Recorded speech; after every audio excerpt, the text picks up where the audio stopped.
Hi everyone, this is Sajid from Discover Coworking. With me I have Melanie from WingSpace. They're a coworking space based in Prescott, Arizona. I'm really excited to have her because I would love to know what brought her into coworking, how did she get started, and the usual thing. With that, Melanie, you are on. Please share your story. Ah, well, thanks for having me on. Um, so I am in little tiny Prescott, Arizona. So it's a high desert town, and this is the first co-working space in the whole county, Yavapai County. So it like a lot of people who open up in smaller spaces like or smaller cities like this, it's a journey, uphill journey, because a lot of people here just had never heard of it. I had never heard of it myself. When I first thought of an idea that was something like this, that was a year and a half ago. I can't believe I didn't even hear about this at all. That's how small this place is, because it took a friend who lived outside of this area. She came from Chicago, and she's like, "Oh, well, all you want to do is open a co-working space." And I'm like, "What is that? I don't even know what that is." So then that sent me on this journey of researching what co-working spaces were, and it just was that big deep rabbit hole. Like, oh my God, this is so cool. Um, so yeah, and that what led me there is that I was working from home for myself. For many years, I've been working from home. I've been an independent worker, so to speak, an entrepreneur, pretty much my whole adult life. And I've worked a lot of different kinds of businesses. And it just got to the point where I was really tired of working alone and wanted to be around other people like me. My husband was kind of tired of me talking about business and marketing stuff, kind of get that glazed over look on his face. And I needed to be around other people I could talk to about this kind of stuff. I know there's people out there that get what I'm talking about. You just wanted to find new people that you can, bombard them with business and marketing stuff. You wanted Yeah, new blood. yeah. And what did you do? And yeah, I never got that kind of reaction from him. He's just like, okay. um, so that sent me into, before I got into the co-working thing 5 years ago, I started a women's networking group. And prior to that, I belonged to your typical networking groups, and that it didn't do it for me. Just meeting that once, every other week or something, and just you go to a meeting and you do your 30-second commercial and pass out business cards and that kind of stuff. That just didn't do it for me. I needed more social connection, more, and so that just kept driving me more and more into this. We need a place of our own. And here I thought I was coming up with some, new idea. um, so it was refreshing to know that the business model was already there and that people were already doing it, and I needed to learn how were they doing it, and discovered the whole world of co-working and all the cool people that are involved and in making it happen. So what my journey took me down. How can I make this happen? How many other people do I need to get involved?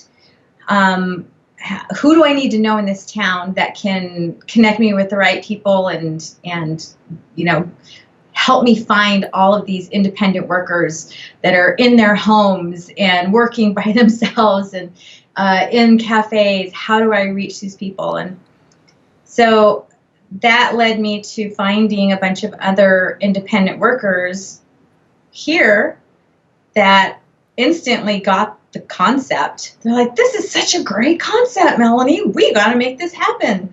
Awesome. Come climb aboard with me." And one by one, I got a team of people together. One was a business facilitator. one was a tech person, one was a writer. It was like a really good, group of people, kind of holistic fit where we could tackle all different things that we needed. We needed someone to write articles. We needed someone who could, understand what it was going to take tech-wise. I needed the facilitator to handle the business meetings that I would, try to convince people, because that was not my strong point. And, then we started doing pop-ups. Meetup group. We started a meetup group, started doing all sorts of different pop-ups around town. And people would show up and wondering what this was, and what always came back was, so this is just like an executive office suite, right? Where you have a shared receptionist, and I'm like, not really, not quite. So yeah, it was an interesting year and a half, and it was interesting to discover that, like, the SBDC and SCORE and our city didn't really have any kind of support or programs that they could really help out with, for us. They didn't, it was more like, well, that sounds like a really interesting concept. Good luck with that, And I was like, oh, ouch, that hurts. Like, I thought you were all about small business development, and, how can, I don't get it. So, and I just recently posted this question on a forum on Facebook called Women Who Co-Work. And there's a lot of women who are opening co-working spaces right now. And this is a great group where I think we're approaching like 500 members in the group now. And so I posted that, like, what was your experience? How did that go for you in your city? What kind of support did you get? And basically what came back was, we all just had to figure out how we were going to self-fund this thing. And so, whether it was getting a loan from Uncle so-and-so or Aunt so-and-so, and, family members pitching in. Some people got a second mortgage on their home. It's just kind of crazy. It's like risk-taking. We're just going to make this happen because they just believe in it. So yeah, I don't know. That was kind of my experience. And then my husband, Greg, he just loved my passion for this, and he got behind me. And even though well, maybe it's because he hated hearing me talk about business and marketing so much. He's just like, you need this. Let me help you make it happen. He was all in, and he was great because he's a house painter. So, and he's a very good handyman, and he was big on making this place look fantastic when we finally found a place. And people walk into this space. It's 3,000 square foot, space. It's not huge, but it has such good energy, and the people that joined together to make it happen, they were here painting and cleaning and building things. That just was confirmation to me that this was going to be a good thing for our community. Very nice. Well, very supportive husband. Lucky you. Yeah. That's one. Number two is, I do not know if you were testing my note-taking abilities or not, because you had touched on so many different topics. I mean, we can talk for days. So I really do not know what the thing is, but anyways, Just take me on a journey. But these are all good stuff. It's good stuff. Okay, so let me start somewhere. I don't know where to start. Thank you.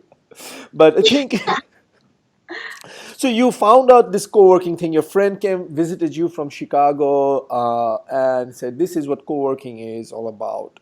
Yeah. And then I'm sure you went to Uncle Google and Yes, I did. you Googled the word and quickly found this whole co-working movement, and you're like, this is what I need. Right. Yes. Okay. Great. Then what's next? I mean, and I know you mentioned you were thinking of, or not thinking of, you were tired at home. What happened to Starbucks or local coffee shop? How did that not fit your How did need? that not work for me? Yes. Yeah, because I know that some people, they make it work for them, whether it's working for home or cafe, and it works fine for them. For me, at the time, I was working full time as a holistic health coach and working with clients in my home. But before I landed at home, I did try to meet at a cafe, and all it took was one session with a client at a cafe, and I realized I can't do this here because we're talking about some pretty personal stuff.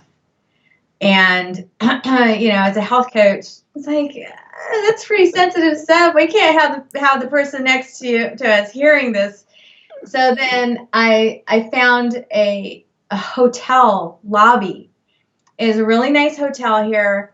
And I started scouting it out and going, okay, they have Wi-Fi, they have this, and like this time of day, no one is around in the lobby. So that's when I'm going to meet my clients. And I started meeting with, I met a client there, and she started crying. And I was like, oh no. And I didn't even have a box of tissue with me. So I ran over to the reception and I'm like, do you have a box of tissue? Do you have a box of tissue? She's like, oh yeah, somewhere around here we have. I'm like, hurry up. So I went back and once again, I was like, nope, I can't do this. And that day I decided to go home. And I changed out my art studio, converted it into a consultation office, and then I was there for the next 5 years.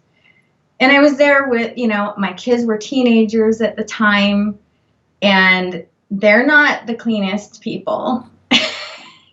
So my kitchen was always a complete disaster. It was like 15 minutes before a client was just, I'm, rushing to get everything cleaned up, and it's like, go to your rooms or leave the house for the next, hour or two. That just doesn't work. It's not set up properly for doing business. True. Yeah. Although I'm sure your kids are going to say that my mom has high standards, too much expectations. Maybe, I don't know. Anyway, we'll discuss that some other day. Let's move on. And then you said, once you found co-working, you found your early your tribe or your team members. How did you find them? I mean, where did you go? Now that you have this idea in your head, oh, it's co-working that we want to build. Where did you go, or how did you find the writer, the business facilitator? Sure. That's a great question. So the first place I went to was a college, a local college here called Embry-Riddle Aeronautical University. And I knew that they had a business consulting program for their seniors, where they will give you a team of senior students, and it's like their big senior project. And I thought, well, maybe I'll start there. So I went to the professor and I told him my idea, and he loved the idea. He goes, great. He ended up giving me a team of 7 senior students to work on the project, which was like 4 more than any other team got, right? So I felt, he's like, oh, I think he's serious. I think he wants this to happen. And so they started helping me, like survey the area. They put together an online survey, and we used social media to start putting the word out, like to, a specific target to find people. Well, so people started taking the survey, and that kind of got people talking. And some of the local business people here started sending, like tagging people on it. And you're like, you check this out. So one of the business owners here knew this business facilitator and said, I think you should go talk to Melanie. She's got something cool going on. So she contacted me and we met, and she was the first person that said, I want to be on your team. Do you want some help with this? I'm like, yeah, absolutely. So she was with me for a whole year on the project. And then the next person was the writer who I had worked on a project with her, on a writing project. And she heard that I was doing this, and she said, hey, do you want some extra help? I happen to have more time. And I'm like, absolutely. So then she was on board. And I had gone to the SBDC here, Small Business Development Center, and I asked if they, had anything that they could help me with, or if they knew anybody. And at the time, they didn't really have anybody in mind.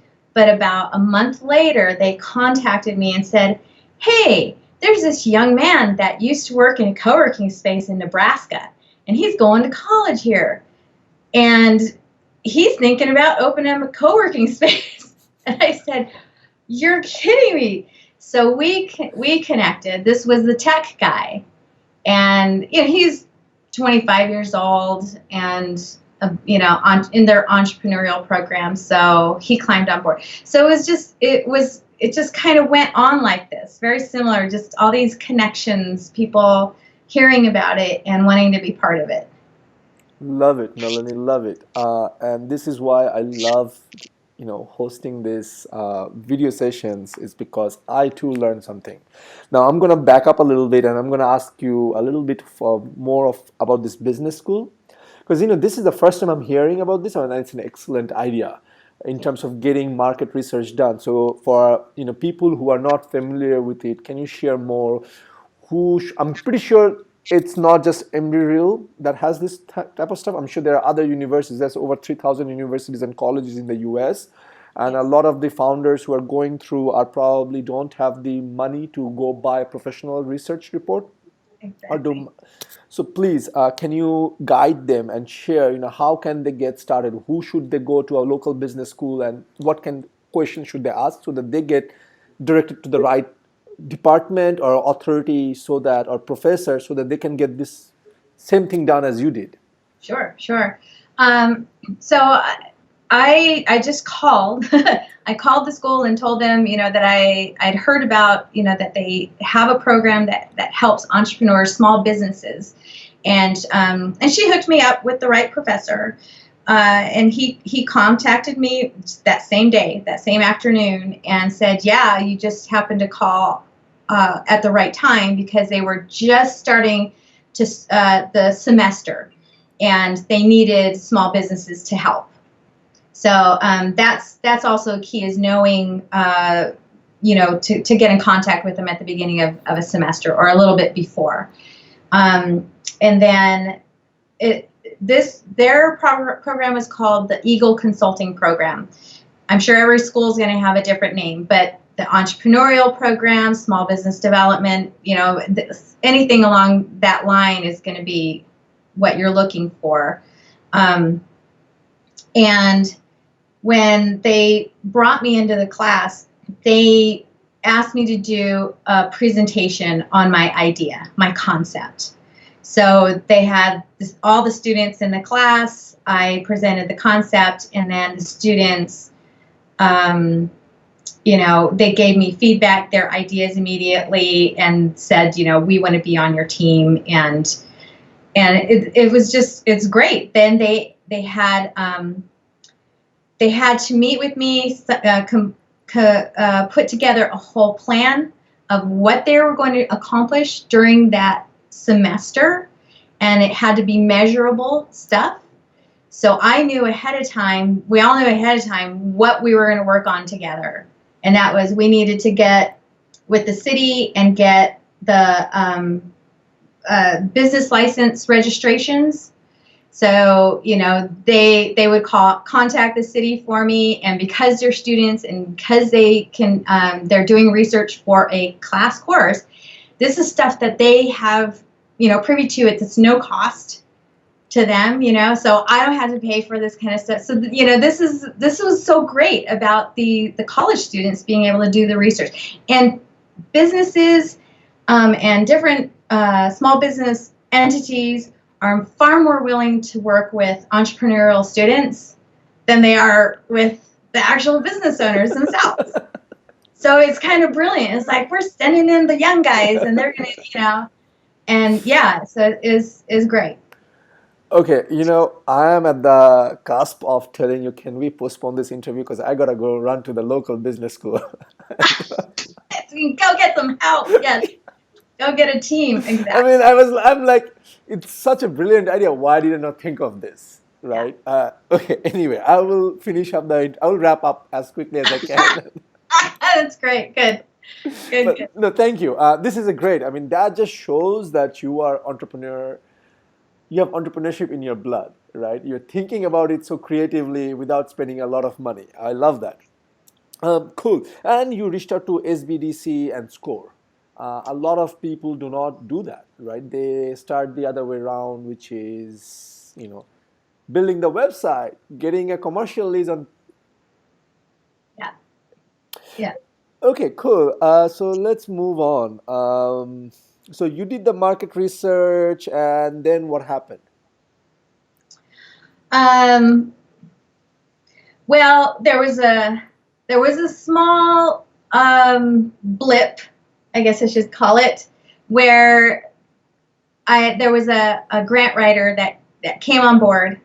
She came on board my team and said, maybe we can get you a grant if you form a fiscal partnership with SCORE, where they would be the lead applicant on the grant. And I thought, well, that's interesting. And there was a grant available, and there still is, for rural locations like this. It's a facilities grant where you can get up to like $500,000. I said that would be fantastic. And that didn't end up working out simply because the funds ended up being frozen for a year because of some of the natural disasters that happened last year. So the funds are still frozen as far as I know. So when that came to a halt, then I had a decision to make whether to move forward without the grant money and figure out how to self-fund this thing and kind of downsize my vision smaller.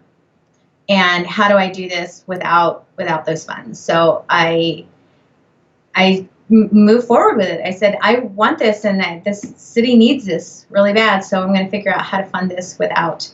That's where my husband kind of stepped in the picture and said, you've been working so hard on this, and I've been building the community, because that was probably the big thing that I was working on most, was reaching out to people, having pop-up events, building the community before the space, and the energy was up, and I didn't want to lose that momentum, because I figured if I waited another year, I don't know if I'm capable of keeping the momentum going.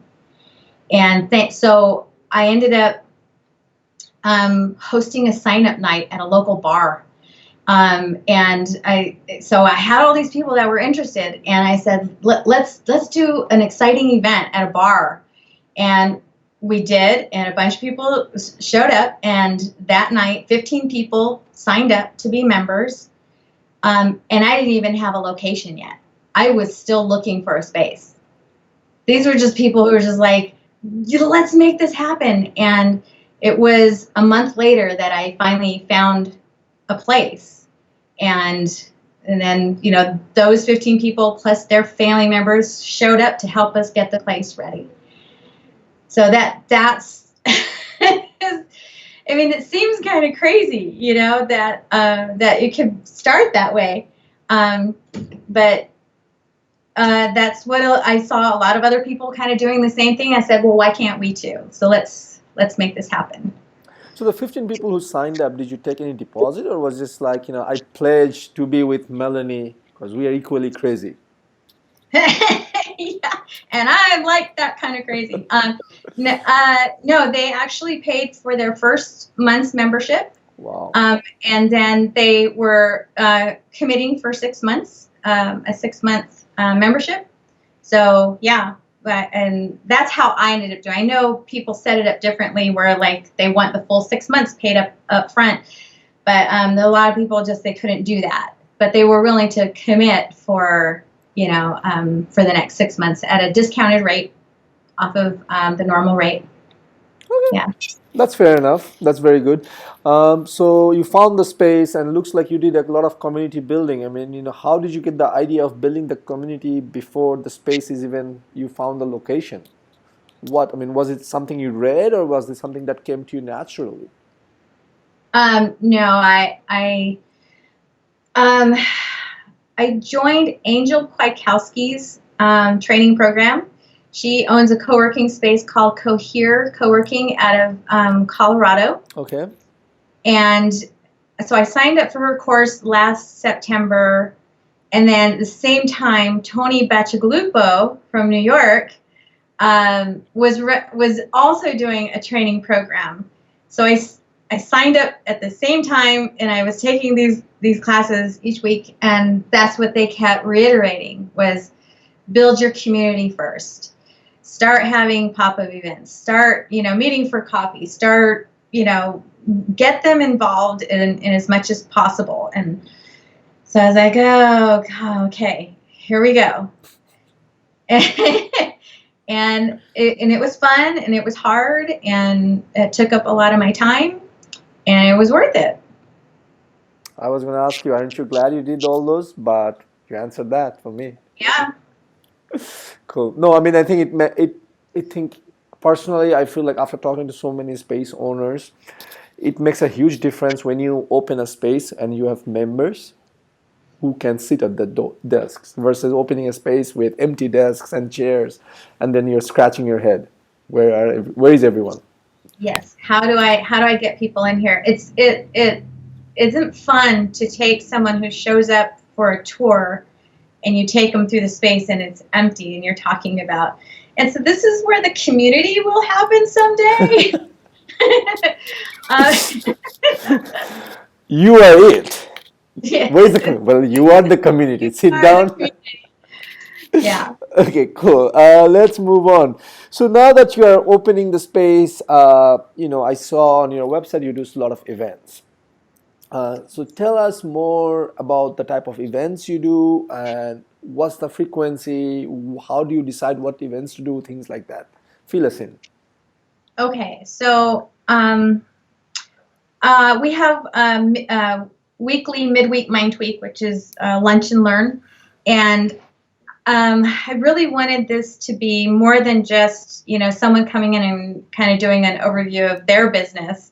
I wanted it to be where someone could teach a skill that they have, whatever kind of granular skill they can teach.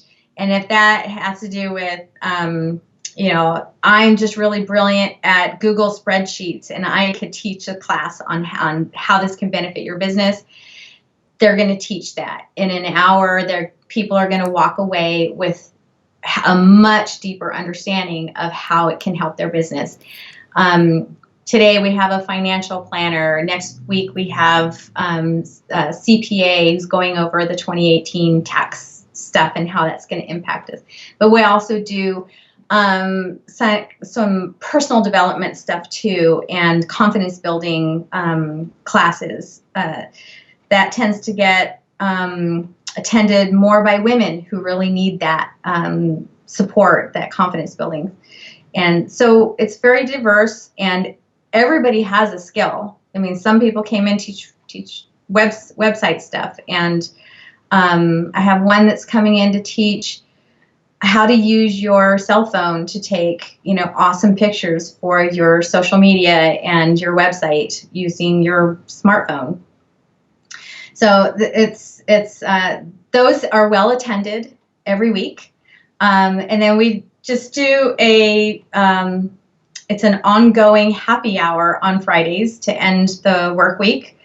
So people are starting to catch on that this, I mean, I just opened in April, so I haven't been open for very long.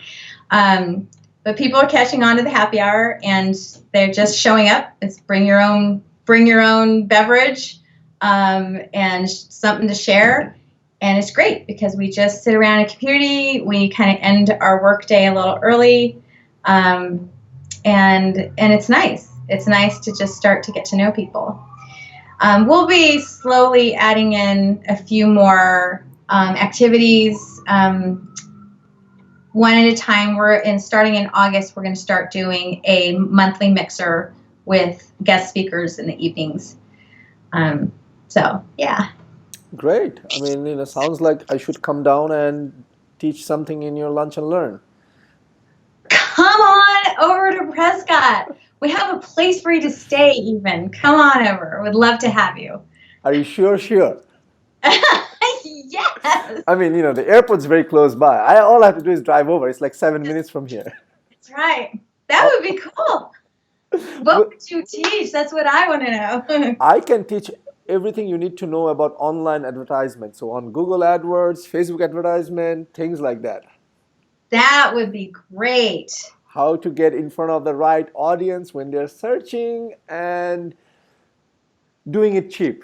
I mean, not spending too much money because, we work and everything, they have all this keyword. Yes. They bid on these keywords and they hike up the price, but when you do a long tail keyword, the prices come down a lot. So there is a lot of science behind it as well. But anyway, that's for another day when we do it. I'm game. We could use that. Well, I'll take you up on that, and maybe that will be my excuse to come to Arizona and spend some time there, and stay back for the happy hour. Yes, absolutely. Okay, cool. Although I will not be bringing any beverage since we cannot carry any liquids and gels. Oh. Well, maybe by then we'll have a partner here that helps us out. Cool, maybe. Okay, moving on. So, how are new people? I mean, since you said you opened up in April. How are people finding out about your space? I mean, are you still doing and actively reaching out to the community, or what other methods are working for you, or what is not working? Can you share some ideas? Sure. Okay, so it's like this great big huge combination of things. Facebook is great. It's been wonderful to reach people and get people talking. There's a lot of people talking about WingSpace here, but things like if you have offices in your space, which we do, and we have 3 different bookable conference rooms as well. So that makes it easy for marketing on like Craigslist. Craigslist worked remarkably well to fill my offices. They're all full, and my shared office spaces with dedicated desks are all full now as well. So I would highly recommend using Craigslist for that. But I understand that in bigger cities that have like a WeWork or a Regis, that there's a lot of competition on Craigslist to be seen. Like your ad gets pushed down quickly. Here, I am the only one. And my ads on Craigslist, next to everybody else who has an empty executive office suite building, theirs is just pictures of all these empty spaces, right? Mine has all these happy people working in the space. We're all just like, yay, come work with us. My ads look completely different. And people are like, what is this place? Can I come in and check it out? Yeah, come on in. Don't post pictures of empty space when you're a co-working community.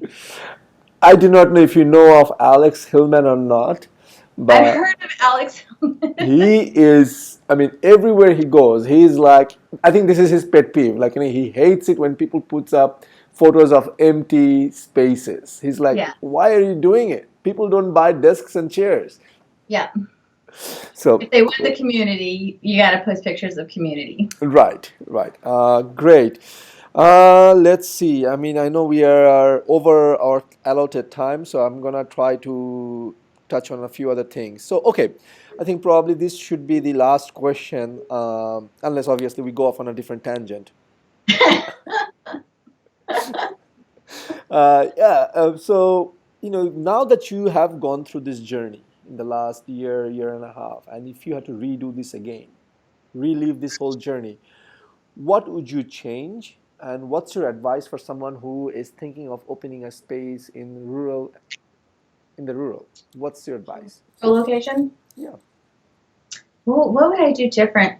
Um, Gosh, I I don't know that I would do a whole lot different because it, also one of the first things that I did do was start connecting with other co-working space owners that were in my state, and I went and toured those spaces and kind of got a better vision of like what are these places? What would I change? I guess the one thing I would change is not spending quite so much time trying to see how my city and the SBDC and SCORE and all that kind of those kind of people could help me out when they really couldn't. I kept thinking they've got to be able to help me in some way, and it was kind of a dead end for a while. But here's the interesting thing.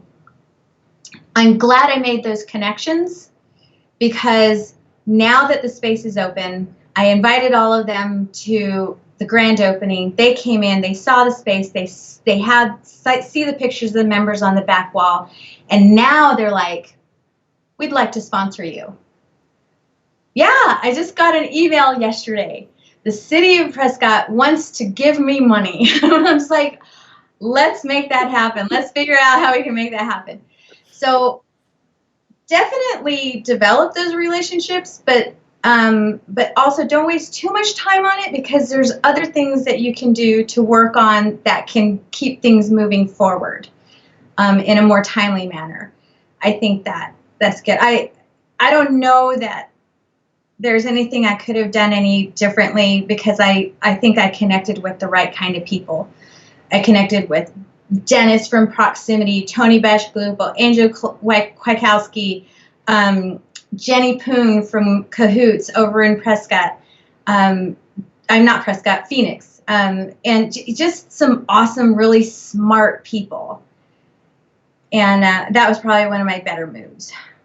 Very nice. I like that. By the way, just for the record, I mean, did you end up opening your space, WingSpace, as a non-profit organization or is it for profit? It's for profit. Okay. Just curious because I remember you mentioning about going underscore as a fiscal partner, so I wasn't sure if it was set up Nope. as a. It was meant to, and even when we were going to partner with them, it was still going to be set up as a for-profit business. The grant is also for for-profit businesses. So that was a new thing to me. I didn't realize that was even a possibility. I didn't realize it either. Thank you for see. This is why we need to do more of these interviews, right? Yes. Get more people on the show because they're gonna spread these ideas and give us these gold nuggets that Yes. we can take and we can give it to other people who may not have to relive the whole experience that you did. Maybe they will open it in 6 months now. Exactly. Right. So that's the whole goal. With that, thank you very much for your time. It was absolutely a pleasure. I loved having you on the show and talking to you. It shows why your space is doing so well. Thank you. Even though Well, I it was haven't a seen pleasure it. to be on here. Yes. Thank you very much for your time. I will touch base with you regarding that trip to Prescott and we'll work Okay, on it. that would be great. Awesome. Okay. Bye. All right, see you later.